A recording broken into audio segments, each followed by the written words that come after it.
Ethics and morality, honesty, imandarita, responsibility, जिम्मेवारी, trust and respect, विश्वास र सम्मान, leadership, नेतृत्व, punctuality, समयनिष्ठता, integrity, सत्यनिष्ठता, अखण्डता, मेलमिलाप.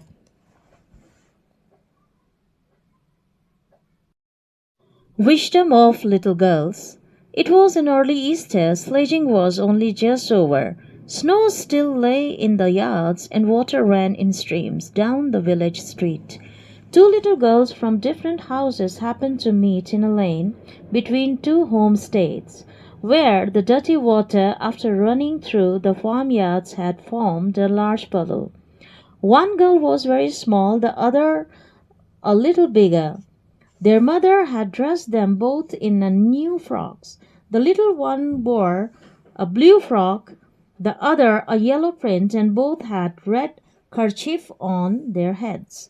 They had just come from church when they met, and first they showed each other their finery, and then they began to play.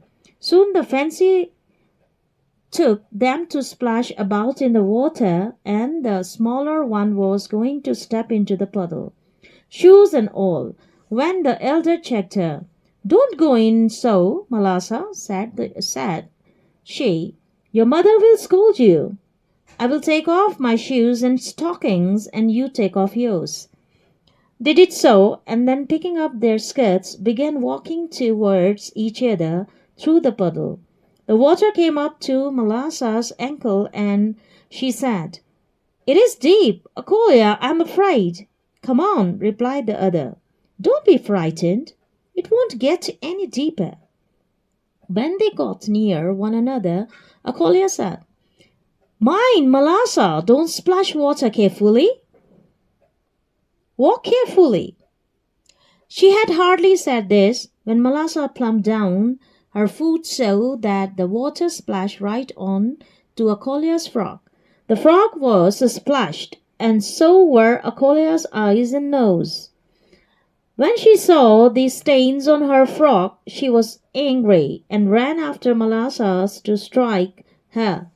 Malasa was frightened, and seeing that she had got herself into trouble,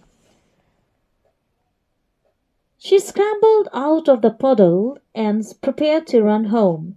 Just then, Akolia's mother happened to be passing, and seeing that her daughter's skirt was splashed and her sleeves dirty, she said, "You naughty, dirty girl, what have you been doing?"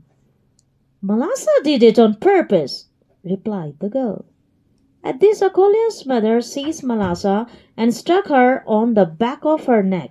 Malasa began to howl so that she could be heard all down the street. Her mother came out. "What are you beating my girl for?" said she, and began scolding her neighbor. One word led to another, and they had an angry quarrel. The man came out, and a crowd collected in the street, everyone shouting and no one listening. They all went on quarrelling till one gave another a push, and the affair had very nearly come to blows. When the Akolia's old grandmother, stepping in among them, tried to calm them, "What are you thinking of, friends? Is it right to behave so? On a day like this too? It is a time for rejoicing, not for such folly as this." They would not listen to the old woman, and nearly knocked her off her feet, and she would not have been able to quiet the crowd if it had not been for Akolia's and Malasa's themselves. While the women were abusing each other, Akolia had wiped the mud off her frock and gone back to the puddle. She took a stone and began to scraping away the earth in front of the puddle to make a channel through which the water could run out into the street. Presently Malasa joined her, and with a chip of wood helped her dig the channel, just as the men were beginning to fight. The water from the little girl's channel ran streaming into the street towards the very place where the old woman was trying to pacify the men. The girls followed it, one running each side of the little stream. Catch it, Malasa! Catch it! Shouted Akolia, while Malasa could not speak for laughing. Highly delighted and watching the ship floats along on their stream, the little girls ran straight into the group of men, and the old woman, seeing them, and said to the men,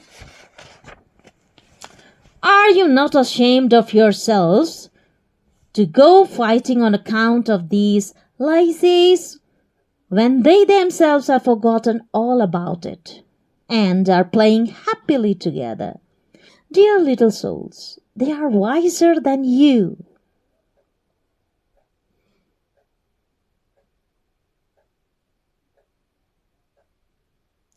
The man looked at the little girls, and were ashamed, and laughing at themselves, went back each to his own home. "Except you turn and become as little children, you shall in no wise enter into the kingdom of heaven."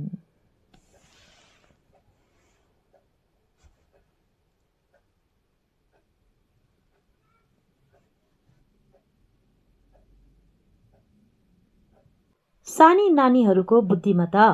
यो इस्टरको बिहानको समय थियो। हिउँ मुस्किलले पग्लिन सुरु भएको थियो। चौरहरूमा अझै हिउँको ढिकाहरू थिए र गाउँको बाटोमा खेतका किनारबाट बगेर आएको धमिलो पानीले एउटा ठूलो हिलाम्मे पोखरी बनाएको थियो। दुई फरक घरका साना नानीहरू त्यो हिलाम्मे पोखरी नजिकको गल्लीमा भेटे। एउटी नानी सानी थिइन् भने अर्की अलि ठुली। उनीहरूका आमाहरूले दुवैलाई नयाँ फ्रक लगाइदिएका थिए।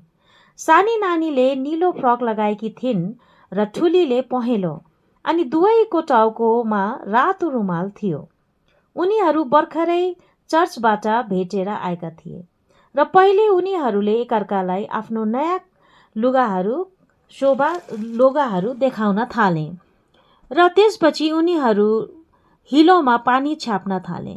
र जब ठुली नानीले विचार गरिन्, उनले भनिन्, "मलिसा, भित्र नजाऊ, तिमी आमाले गाली गर्नुहुन्छ।" उनले भनिन्, "म मेरो जुत्ता र मोजा फुकाल्छु र तिमीले तिम्रो फुकाला।"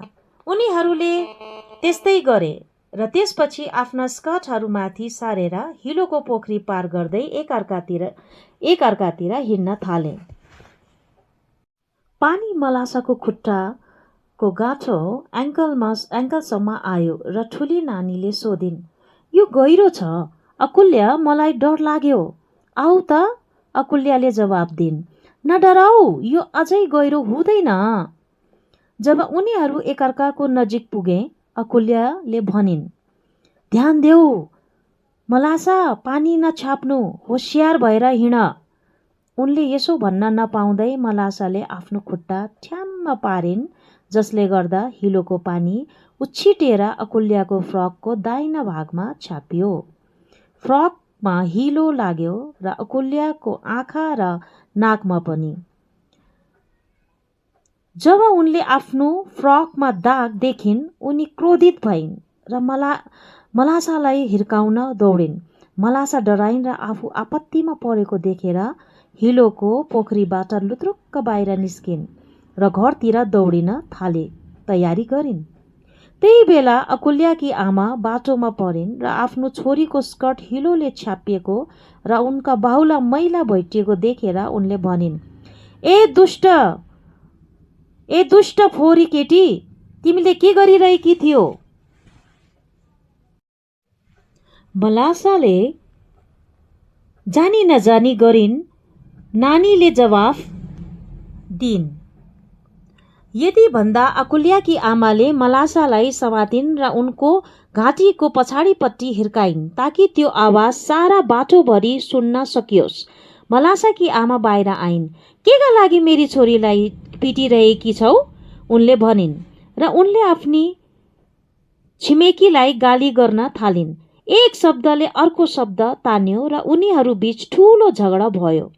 पुरुषहरू आएर बाटोमा भिड जम्मा भयो। सबै चिच्चाइरहेका थिए र कसैले कसैको कुरा सुन्दैनथे। उनीहरू सबै वाद विवाद गरिरहेका थिए। कसैले एकअर्कालाई धकेल पनि गरे। जब अकुल्याकी वृद्ध हजुरआमा उनीहरूलाई शान्त पार्न तिनीहरूको बीचमा आइन्। मित्रहरू, तिमीहरू के सोचिरहेका छौ? यस्तो व्यवहार गर्नु उचित हो त? यो दिनमा खुसी मनाउनु पर्ने समयमा र यस्तो सामान्य कुराको लागि? उनीहरूले ती बुढी महिलाको कुरा सुनेनन् र झन्डै उनलाई लडाइसकेका थिए। र यदि अकुल्य र मलासा आफै शान्त नभएको भए उनले भिडलाई चुप लगाउन सक्ने थिएनन्, जबकि पुरुषहरू एकअर्कालाई दुर्वचन बोलिरहेका थिए। केटीहरूले आफ्ना फ्रकबाट हिलो पुछे र हिलोको पोखरी नजिकै फर्किए। उनले एउटा ढुङ्गा उठाइन् र पोखरीको अगाडि जमिन खन्न थालिन् ताकि पानी सडकमा बग्न एउटा नहर बनोस्। अहिले मलासा उनीहरूसँग सामेल भइन् र काठको टुक्रा लिएर उनले नहर खन्न सहयोग गरिन्। पुरुषहरू झगडामा व्यस्त हुँदा साना नानीहरूको नहरबाट पानी सिधै बुढी महिलाले शान्ति स्थापना गर्न खोजेको ठाउँतिर बग्न थाल्यो। नानीहरूले पानीको धारलाई पछ्याए।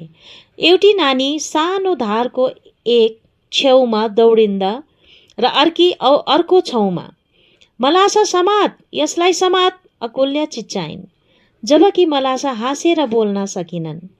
धेरै प्रफुल्लित हुँदै र आफ्नो काठको टुक्रा आफ्नो धारामा बगिरहेको हेर्दै साना नानीहरू सिधै पुरुषहरूको समूहमा दौडिन् र बुढी महिला उनीहरूलाई देखेर पुरुषहरूलाई भनिन्, के तिमीहरू आफैलाई लाज मान्दैनौ? यी साना नानीहरूको कारण झगडा गर्न उद्यत हुन्छौ, जब उनीहरू आफैले यो सब बिर्सिसकेका छन् र खुसी साथ खेलिरहेका छन्। प्यारा सानो आत्माहरू, तिमीहरूभन्दा उनीहरू बढी ज्ञानी छन्। पुरुषहरूले साना नानीहरूलाई हेरे र लज्जित भए र आफैलाई खिसी गर्दै सबै आफ्नो घर फर्किए। जबसम्म तिमीहरू परिवर्तन हुँदैनौ र सानो बालबालिका जस्तै बन्दैनौ, तबसम्म तिमीहरू कुनै पनि हालतमा स्वर्गको राज्यमा प्रवेश गर्ने छैनौ।